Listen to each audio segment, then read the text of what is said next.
At home among the tall trees and his animals, Steve Gale has little to complain about. He moved to his hobby farm on the New South Wales mid-north coast more than a decade ago, seeking the simple life. We're Sydney refugees and we wanted a tree change. One part of his life that's not getting simpler, though, is his electricity bills. The retired mechanical engineer is bothered by their growing complexity.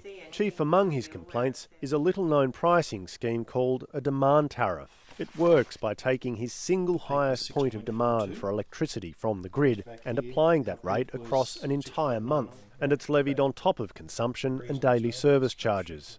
It's quite a shock to suddenly see that on the bill. That wasn't advertised on the website. Steve is not alone. In New South Wales, close to a quarter of households have been shifted onto time of use or flexible tariffs. In South Australia, it's over 40%. Fuelling the shift is the mass rollout of smart electricity meters, which regulators want installed on every Australian home by the end of the decade. If we were to do nothing, the cost of the grid would be higher. While retailers acknowledge there are problems with the rollout of smart meters and the tariff reforms they enable, they say using the grid more efficiently will be crucial as the energy transition gathers pace.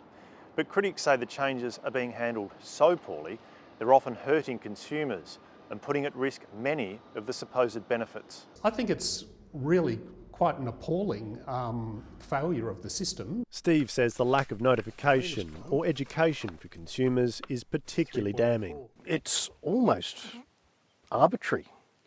If people have got no control over their peak demand, then they're just going to get slugged. It's a penalty, a stick without a carrot. When the grass for consumers isn't always greener. Daniel Mercer, ABC News.